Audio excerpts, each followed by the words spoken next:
어제 오후부터 카카오가 먹통이 돼서 많은 사람들이 이제 불편을 겪었는데, 너무나도 당연하게 여겼던, 너무나도 아무렇지도 않게 여겼던 문자를 보내고 메일을 보내고 택시를 부르고 또 인터넷을 하고 하는 일들이 어느 순간 갑자기 멈춰버리니까 많은 사람들이 불편을 겪고 당황하게 됐는데, 카카오 쪽에서 원인을 밝혔는데 그 원인이 뭐 불이 났다. 그래서 사람들이 또 불이 났는데 난리가 없다. 또 이렇게 안 믿는 사람들도 있는데, 카카오가 앞으로 싸워야 할 것은 불과 싸워서 될까? 그러니까 카카오가 앞으로 싸워야 할 것은 불과 싸우는 것이 아니라 무엇과 싸워야 하느냐면 안전과 싸워야 된단 말이죠. 그러니까 우리가 가장 편리한 것이 가장 위험한 것일 수 있다는 것을 다시 한번 우리에게 확인시켜 준 일이라고 할 수 있겠어요. 그래서 운동선수들도 운동을 하고 열심히 훈련하잖아요. 왜냐하면 이기기 위해서 훈련을 해요. 근데 훈련을 열심히 하고 이기기 위해서 이렇게 하는데, 싸울 때에 정말 싸워야 할 상대는 누구냐면 자기 앞에 있는 상대 선수가 아니라, 이 운동선수가 싸워야 할 상대는 누구냐면 바로 자기 자신이라는 거예요. 교만하거나 아니면 운동을 포기하거나, 나는 안 돼, 할 수 없어, 전 녀석이 늘 1등이니까 나는 금메달은 안 돼 해서 포기하거나, 아니면 나를 따라올 자가 없다 해서 교만하거나 하면 그 사람은 이길 수가 없어요. 그래서 국가대표가 되면 많은 종목 가운데 양궁 같은 경우는 자기 마음을 다스리는 훈련을 한다고 그래요. 바람이 불 때, 아니면 사람들이 막 응원을 할 때, 상대방 나라에 가서 할 때도 흔들리지 않도록 이 마인드 컨트롤을 한단 말이죠. 여러분, 세상은 요지경이 아니라 세상은 싸움판이에요. 온통 싸움이 벌어지고 있는데, 그러면 교회는 어떨까? 세상은 싸움판인데 교회는 어떨까? 지하철에서 두 남자가 막 다퉜다고 그래요. 큰 소리로 다투니까 옆에 앉아있던 할아버지가 그랬다고 그래. 야, 니들 여기가 교회인 줄 알아? 그래. 교회 가서 싸워, 그랬다는 거야. 이게 정말 웃을 일인가? 아니면 이걸 어떻게 받아들여야 될까? 다투는 사람들에 대해서 여기가 교회인 줄 알아? 싸우려면 교회 가서 싸워, 그랬다는 거야. 그러니까 세상 사람들은 뭐 몇몇이겠지만 교회는 싸우는 곳이다, 이렇게 인식하고 있단 말이죠. 근데 그것이 오해예요. 그렇다고 해서 교회 안에 싸움이 없다는 것이 아니라 성도들도 날마다 싸워요. 근데 무엇과 싸우느냐면, 세상 사람들이 돈과 싸우고 재정과 건강과 싸우고 싸울 때에, 교회에 있는 사람들은 성도와 싸우고 목회자와 싸우고 그런 것이 아니라 죄와 싸운단 말이죠. 그러니까 세상이 싸움판이면 교회도 싸움판인데, 세상이 여러 가지 문제로 싸울 때 교회는 죄와 싸운단 말이죠. 그래서 이 죄가 어디에 있느냐면 멀리 있는 것이 아니라 내 안에 죄가 있다. 내 안에 죄가 있어서 그 죄와 날마다 싸우는데, 우리가 이 내 안에 있는 죄와 싸워서, 여러분 전적이 어떻게 됐어요? 몇 전 몇 승 몇 패야. 여러분들이 지금까지 예수님을 믿고 죄와 싸워왔는데 몇 전 몇 승 몇 패냐고요. 어떤 사람들은 패한 기억이 이긴 기억보다 더 많을 수 있지만, 결국은 우리가 몇 전 몇 승 몇 패에도 불구하고 제가 여러분의 그 싸움의 결과를 말씀드리면, 결국은 어떻게 되냐면 이긴다는 거야. 결국은 이기는데 무엇으로 이기느냐면 은혜로 이긴다. 은혜로 이긴다. 그래서 우리가, 여러분, 이 은혜가, 예수님께서 말씀하셨어요. 얘들아, 내가 세상을 이겼어. 분명히 말씀하셨어. 이미 십자가를 지시기 전인데도 불구하고 너희들이 세상에서 환난을 당하지만 겁내지 마, 두려워하지 마. 내가 세상을 이겼어. 이렇게 선포하시고 말씀하시고 가르쳐 주셨어요. 그 은혜가 교회를 세웠고, 그 은혜가 교회를 지탱하고 있을 뿐만 아니라 그 은혜가 이기게 할 줄로 믿습니다. 그래서 교회는 예수 그리스도의 몸된 교회예요. 예수 그리스도의 몸이야. 예수님이 이겼다면 교회는 이기고, 교회가 성도라면 여러분들은 이기게 될 줄로 믿습니다. 그래서 그 분명한 결론을 요한계시록에 기록하고 있잖아요. 성경의 마지막 책 요한계시록의 주제가 뭐냐면 교회는 이긴다는 거야. 결국 교회는 이긴다. 교회가 이긴다는 것은 뭐냐면 이 땅에 예수 그리스도를 믿는 성도들은 반드시 이기게 될 것이다. 믿으시면 아멘. 그래서 이 싸움의 결국 세상 사람들은 교회가 싸움판이라고 말하지만 그들은 잘 모르고 있는 거예요. 우리는 결국 이기게 될 것이다. 그래서 사도 바울은 이렇게 고백하잖아요. 내가 나 된 것은 하나님의 뭐라고요? 은혜다. 은혜로 됐다는 거야. 그것은 무슨 말씀이냐면 사도 바울이 지금까지 갖은 고난, 역경, 핍박, 매맞음, 배고픔 이렇게 당하고 왔지만 돌아보니까 모든 것이 다 하나님의 은혜고 내가 지금 이 자리에 있는 것도 하나님의 은혜다. 고백하는데 내가 나된 것이 하나님의 은혜라는 것은 다른 말로 하면 하나님이 다 하셨다는 거예요. 내가 내 힘으로, 내가 내 지식으로, 내 경험으로, 내 스펙으로 한 줄 알았는데 하나님이 하셨다는 거야. 여러분 우리가 운동 경기를 볼 때에 결과를 이미 알고 재방송을 보면 재미없잖아요. 그냥 팝콘 먹으면서 이렇게 보는 거지. 막 이런 사람은 없어. 이제 다음 달부터 이제 월드컵이 시작이 되는데 우리나라도 월드컵 본선에 진출했습니다만 TV를 보는 사람들의 관심이 뭐냐면 월드컵에서 누가 우승할까? 우리나라는 과연 16강에 올라갈 수 있을까? 막 그런데 오죽하면 그 결과를 알고 싶어서 문어에게 물어봤어 얼마 전에.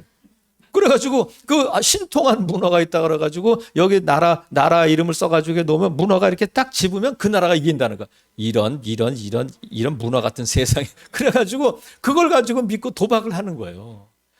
이번에 대한민국이 이긴대, 이번에 일본에 이긴대, 그럼 일본에다 걸어야지. 근데 그걸 선택하는 게 그냥 문어가 이렇게 막 하다가 문어발을 이렇게 탁 집으면 그게 이긴다는 거야. 여러분 집에 가서 해보지 않기를 바라요. 근데 거기다 돈을 건단 말이죠. 여러분, 근데 우리가 이제 다음 달부터 이제 한 달 가까이 계속 이제 월드컵 얘기가 온통 TV나 화면에 언론에 나올 텐데 우리의 월드컵보다 중요한 싸움이 있는데 경주가 있는데 그것이 뭐냐면 믿음의 경주예요. 월드컵보다 더 중요한 경기가 뭐냐면 믿음의 경주인데 제가 이 경기의 결과를 이미 말씀드릴게요. 어떻게 된다고요? 이긴다. 결국 은혜가 이긴다는 거야. 한번 따라해 보겠습니다. 결국 은혜가 이긴다. 그러니까 여러분 경기를 볼 때 결과를 모르니까 아이고 어떻게 하면 막 손흥민 이러지만 이미 2대0으로 이긴 걸 알아. 그러면 다음에 골 넣는다? 다음에 패스한다? 이렇게 한단 말이죠. 재미가 없어. 그러니까 여러분이 지금 겪고 있는 무슨 어떤 일이든지 간에 결과를 다 알고 있으니까 너무 안절부절하거나 너무 조마조마하거나 이 세상 끝난 것처럼 여러분 인상 쓰지 않기를 바라요. 이미 다 알고 있다니까. 그래서 우리가 싸우다 보면 여러 가지 싸움이 있지만 상대가 되는 싸움이 있고 안 되는 싸움이 있어요. 여러분 보세요. 개와 고양이가 싸우면 누가 이길까? 개를 키우는 사람은 개가 이긴다고 그럴 테고 고양이를 키우는 사람은 고양이가 이긴다고 그러고 개와 고양이가 싸울 때 고양이가 이긴 것을 본 사람들은 고양이가 이긴다고 하지만 100% 고양이가 이긴다, 개가 이긴다 그렇게 말하지 못해. 여러분 사자와 호랑이가 싸우면 누가 이기겠어요? 그러니까 어떤 사람은 자신 있게 그리고 TV에서 봤든지 그런단 말이에요. 근데 막상 막하야. 개와 고양이가 싸우거나 사자와 호랑이가 싸우면 잘 몰라요. 근데 개와 호랑이가 싸우면 어떻게 될까?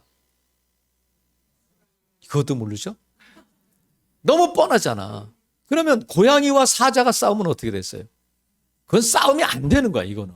그러니까 막상 막하 좀 이렇게 싸움이 되는 체급끼리 싸우면 모르는데 어린아이와 추성훈이가 싸운다. 그건 보나마나잖아요. 여러분 그럼 보세요. 애굽과 이스라엘이 싸우면 어떻겠어요? 애굽과 이스라엘이 싸우면 어디가 이기겠어? 지금 이스라엘은 뭐냐면 애굽의 종이야. 노예로 있는 거야. 그럼 노예가 이 거대한 애굽이라는 나라하고 싸워서 이기겠어요? 지겠어요? 다시 물어볼게요. 애굽의 신과 하나님이 싸우면 누가 이기겠어요? 그건 아시네. 왜 애굽과 이스라엘이 싸우면 대답은 못하는데 애굽이 섬기는 신과 이스라엘이 섬기는 하나님이 싸우면 누가 이긴다는 거야? 여러분은 하나님 편이기 때문에 그래요. 그러니까 당연히 우리는 하나님이 이긴다고 믿고 그렇게 알고 있어요. 결론은 이미 났단 말이죠. 애굽이 이스라엘과 싸워서는 결코 이길 수 있다 없다. 없어요. 이스라엘이 이기는 거야. 그래서 홍해가 앞에 있어도 아무리 무기가 많아도 결국 누가 이긴다는 거야? 이스라엘이 이긴다는 거야. 그래서 지금 이 오늘 본문에 보면 이 이스라엘이 애굽에서 살고 있잖아요. 자기 나라가 아닌데 왜 이스라엘이 애굽에 살고 있느냐면 요셉이 팔려갔잖아요. 이건 비극이야, 희극이야? 비극이야. 애굽에 팔려갔어요. 애굽에 팔려가가지고 그곳에서 이제 흉년이 들어가지고 이스라엘이 오잖아요. 애굽에 왔는데 요셉이 뭐라고 말했냐면 형들은 나를 팔아버렸지만 하나님이 나를 먼저 보내셔서 형님들이 오는 길을 준비해 주셨습니다. 그래서 민족을 보존하게 하셨다는 거야. 그러니까 비극인 줄 알았는데 비극이 아니고 그것은 은혜였다는 거야. 근데 그 은혜로 거기서 끝나는 것이 아니라 오늘 본문에 보니까 8절에 요셉을 알지 못하는 새 왕이 일어났다는 거예요. 요셉이 있을 때는 괜찮았는데 요셉이 있을 때는 불편함이 없고 부족함이 없었는데 요셉도 죽고 요셉을 알지 못하는 새 왕이 일어났다는 거야. 그럼 여러분 이 요셉을 알지 못하는 새 왕은 누구냐면 하나님을 모르는 왕이야. 은혜를 모르는 왕이 그 땅에 일어난 거예요. 여기서부터 싸움이 시작되는데 그러면 이제 애굽과 이스라엘의 싸움이 시작되는데 어떻게 됐다고요? 누가 이겼다고요? 이스라엘이 이긴 거야. 그럼 어떻게 이겼어요? 무기로 이겼어요? 아니면 지략으로 이겼어요? 뭘로 이겼어? 은혜로 이긴 거야. 은혜가 이겼단 말이죠. 그래서 오늘 본문에 보니까 왕의 나라가 노예를 두려워하는 거야. 왕의 나라가 노예를 두려워해서 어떻게 하냐면 처방을 내리는데 11절 보니까 뭐라고 처방을 내리면 안 되겠다 이놈들 해가지고 자 감독들을 그 위에 세우고 그들에게 무거운 짐을 지어 괴롭게 하여 그들에게 발을 위하여 국고성 비돔과 람스를 건축하게 하는데 괴롭게 하자. 이놈들을 무거운 짐을 줘서 괴롭게 하자. 그래가지고 이스라엘 백성들이 망했느냐면 아니에요. 이 바로의 계획은 성공했어요? 실패했어요? 실패했어. 그래서 어떻게 되냐면 안 되겠다 해가지고 더 심한 처방을 내리는데 13절 14절에 보니까 이스라엘 자손에게 일을 더 엄하게 시키고 어려운 노동으로 그들의 생활을 괴롭게 했다는 거야. 그것이 뭐냐면 흙 이기기와 벽돌 굽기와 농사의 여러 가지 일을 그러니까 힘든 일은 다 시킨 거야. 그래서 이스라엘 백성들을 더 약하게 만들려고 했지만 성공했어요? 실패했어요? 실패했어. 그래서 급기에 어떻게 하냐면 15절부터 22절까지 남자는 태어나면 다 죽여라. 남자가 태어나면 다 죽여라. 여자는 안 죽이고 남자는 왜 남자를 죽일까 여러분? 우리가 아는 게 기차는 뭐야? 기차는 빽빽하지 않기를 바래. 기차는 길어 뭐 그런 거 있잖아. 남자는 강하다는 거야. 근데 여러분 요새 남자가 강해 약해? 처맞고 사는 사람 남자가 많다는 거야. 그러니까 근데 여기서 이때까지는 남자가 강했던 모양이죠. 그 남자는 다 죽여라. 남자 아이가 나면 다 죽여라. 그랬는데 다 죽었느냐면 어떤 일이 일어나게 되느냐면 지금 어떻게 이게 엄한 일을 겪고 남자를 죽이라고 했는데도 불구하고 이스라엘은 계속해서 번성하게 됐을까? 학대받을수록 번성했다. 이렇게 돼 있어요. 그러면 이것이 어떻게 이런 일이 일어나느냐면 이스라엘이 우리는 번성해야 되겠다. 바로가 뭐라 그래도 우리는 어떻게 이렇게 해야 되겠다. 계획한 것이 아니라 어떻게 이런 일이 일어나게 됐느냐면 학대를 받을수록 그들이 번성했다. 여러분 보세요. 이런 말이 있어. 세상의 바람이 유리하게 불어올 때 영적으로 성장한 경우는 거의 없다. 세상에서 바람이 나에게 유리하게 훈풍이 불어올 때 영적으로 성장하는 경우는 거의 없다는 거야. 세상에서 잘 나가고 하는 일이 잘 풀리고 애들도 잘 되고 그러면 믿음도 좋아야 하는데 안 그렇다는 거야. 세상에서 잘 나가면 믿음은 잘 못 나가.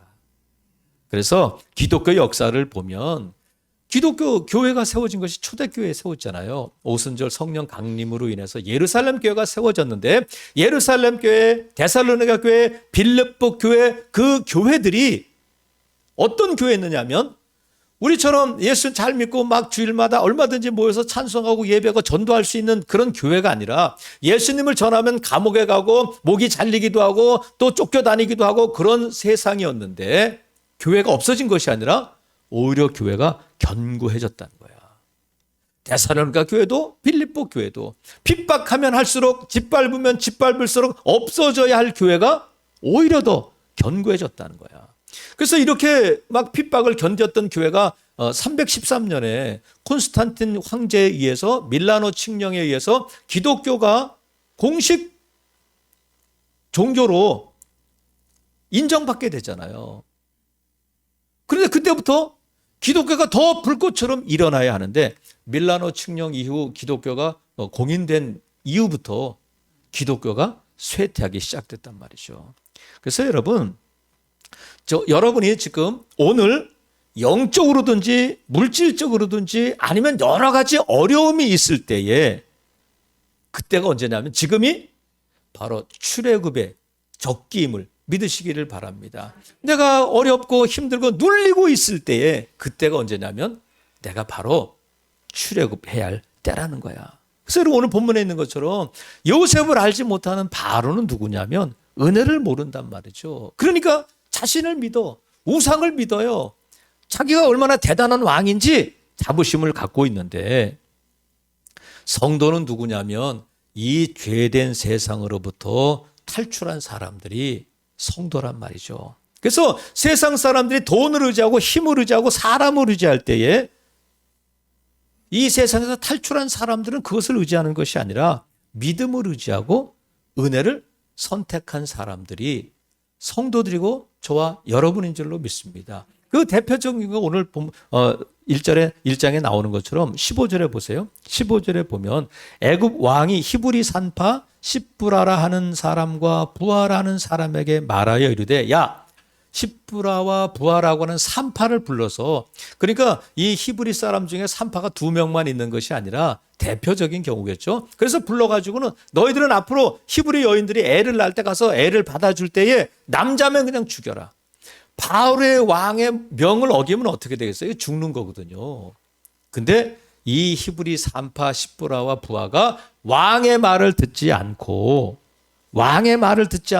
애굽 사람처럼 하지 않고 애굽 사람처럼 생각하고 애굽 사람처럼 행동하지 않고 출애굽한 성도의 모습으로 하나님을 두려워하여 히브리 아이들을 남자아이를 살려줬다는 거야. 그러니까 애굽 땅에 살고 있지만 왕의 명령을 따르지 않고 애굽 사람처럼 생각하고 애굽 사람처럼 행동하지 않는 사람이 누구냐면 그 땅을 탈출한 사람들, 출애굽한 사람들이고 이 모습이 저와 여러분의 모습인 줄로 믿습니다. 그래서 은혜를 모르는 사람과 싸우면 은혜가 이기게 된단 말이죠. 바로가 이스라엘을 자꾸 엄하게 하고 박해하고 힘든 노동을 시키고 남자애를 죽이고 별의별 짓을 다 하고 별의별 계획을 다 시켰지만 이스라엘 백성들을 약화시키려고 한 그의 계획은 결국 실패하게 되고 이 바로가 무엇을 못 막느냐면 외적은 막을 수 있지만 이스라엘 백성들에게 흐르는 하나님의 그 물줄기는 막을 수 없다는 거야. 겨울에 얼음이 꽁꽁 얼어도 그 얼음 밑으로 물이 졸졸졸 흐르고 봄을 준비하는 것처럼 하나님께서 이스라엘 백성들에게 흘려보내는 그 은혜의 물줄기는 바로가 아니라 바로보다 더 대단한 왕이라도 막을 수 없다는 거야. 여러분, 하나님께서 저와 여러분에게 교회에 흘려보내는 성전 문지방으로부터 흘러나오는 그 도도한 은혜의 강물을 누가 막을 수 있겠어요? 이 은혜의 강물에 헤엄치는 저와 여러분 될 수 있기를 주님의 이름으로 축복합니다. 발목에서 무릎에서 허리에서 만족하지 말고 오늘도 하나님께서 이 강단을 통해서 또 주의 몸된 교회를 통해서 흘려보내는 이 은혜를 여러분 다 누릴 수 있기를 바라요. 여러분 우리가 결과를 다 알고 있다고 말씀드렸잖아. 결과를 우리가 다 알고 있는 거야. 결과가 뭐냐면 결국 뭐가 이긴다? 은혜가 이긴다는 거야.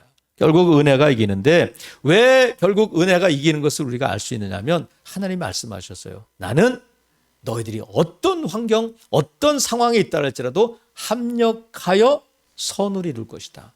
합력하여 선을 이룰 것이라는 것은 뭐냐면 결국 이기게 하겠다 이 말씀이에요. 결과를 좋게 하겠다 이 말씀이니까 하나님이 합력하여 선을 이루신다면 그 일을 누가 막을 수 있겠어요. 저와 여러분의 오늘의 형편이 어떻고 저와 여러분의 상황이 어떻다 할지라도 결국 하나님께서 이기게 하실 줄로 믿습니다. 그래서 로마서 5장 3절 4절 말씀을 보면 다만 이뿐 아니라 우리가 환난 중에도 즐거워하나니 이는 환난은 인내를 인내는 연단을 연단은 소망을 이루는 줄 알미라 말씀하셨어요. 우리가 단순히 어렵고 힘들고 이스라엘 백성들이 바로를 잘못 만나서 요셉이 있을 땐 잘 먹고 잘 살고 부족함이 없었는데 요셉을 알지 못하는 왕이 나왔으니 이제 우리는 죽었구나 했는데 이 바로가 오히려 이스라엘 사람들을 두려워하고 이스라엘 사람들 집 밟아서 그들을 꼼짝 못하게 하고 그들이 움직이지 못하게 하려고 했지만 결국 실패하고 이스라엘 백성들은 애굽에서 출애굽한 줄로 믿습니다. 사랑하시는 성도 여러분, 오늘 저와 여러분이 누구나 다 싸움이 있어요. 여러분 어떤 싸움을 싸우고 있어요?